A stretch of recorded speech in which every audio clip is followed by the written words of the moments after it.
El tema militar en Venezuela, desde 1992, se ha convertido en el bocadillo del día para militarólogos, opinadores de bolsillo y expertos militares como hay en la sociedad venezolana y en la sociedad política. Pero casi todos adolecen de un defecto: no reconocen las virtudes militares para que una democracia pueda subsistir.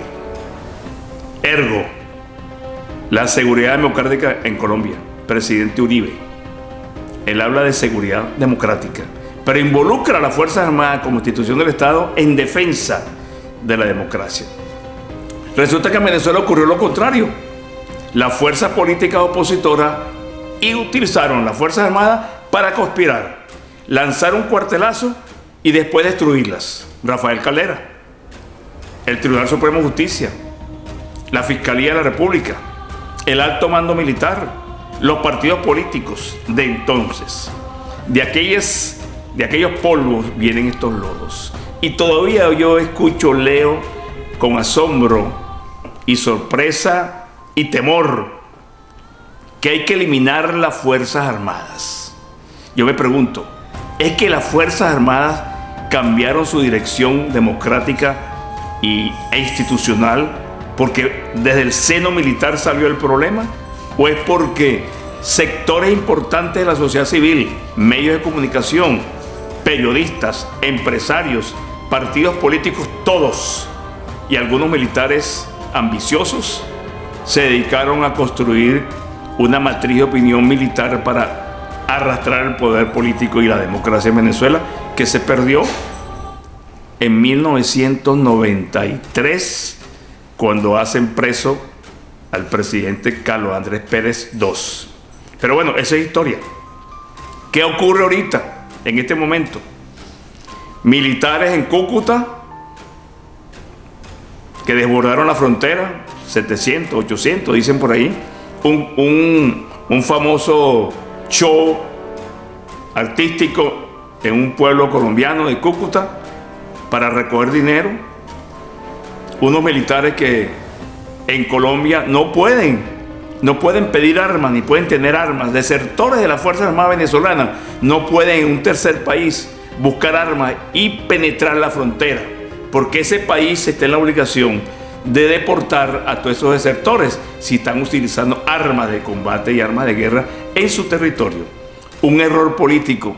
Eso significa que no conocen lo que son las Fuerzas Armadas de Venezuela y de Colombia, tampoco de Brasil, y mucho menos la norteamericana. En ese contexto de opinadores ligeros que no saben lo que están diciendo, se involucran las Fuerzas Armadas. Estas Fuerzas Armadas bolivarianas no son la comparación de las Fuerzas Armadas de mi generación. 15 años de lucha contra la guerrilla. La única institución militar del continente que derrotó a las Fuerzas Armadas fideístas o los marxistas, que todavía fueron pacificados por el presidente Rafael Caldera I, 1972. Siguieron conspirando contra las Fuerzas Armadas y contra el país. Llegamos al 98.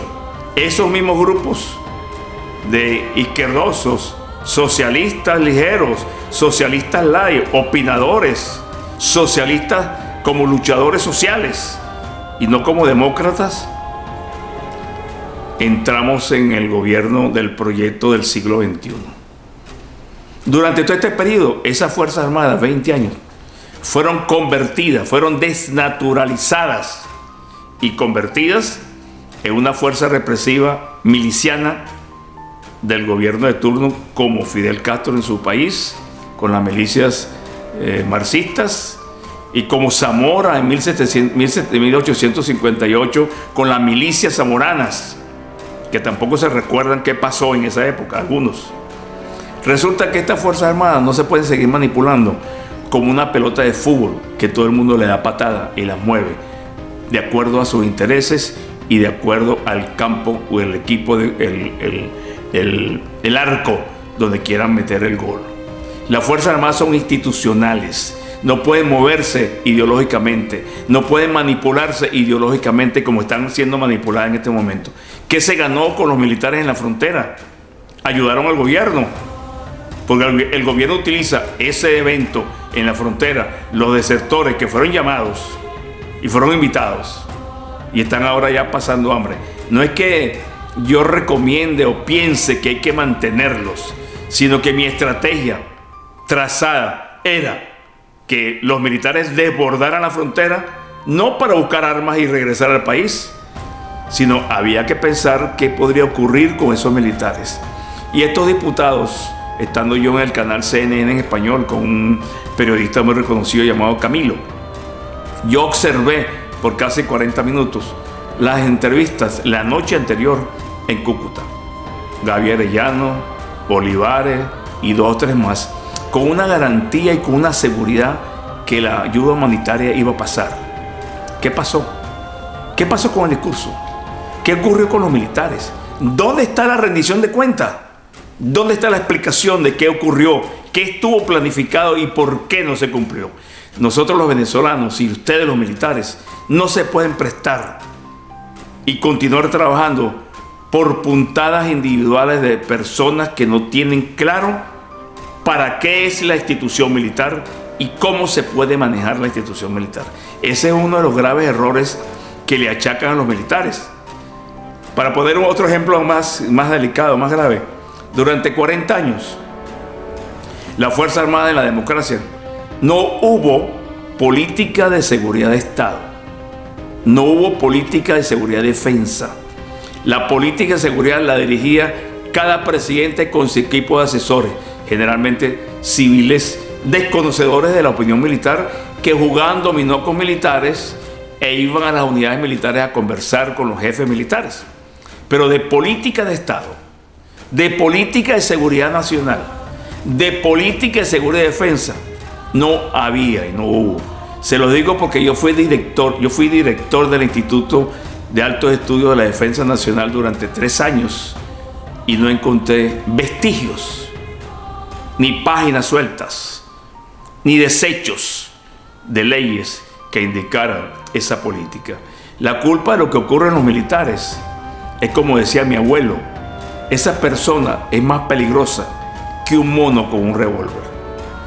Político que no sepa manejar la institución militar, que no conozca realmente qué es la institución, para qué existe y dónde debe ser aplicada, es tan peligroso como el mono. Porque el revólver se le puede verter sobre ellos mismos, como ocurrió en el 92 con el golpe militar, como ocurrió con el 98 con la elección de Chávez a la presidencia, ayudado por todas estas élites que ahora se dan golpes de pecho y son los que construyeron el monstruo que destruyó a Venezuela. No fueron los militares. Yo no defiendo militares.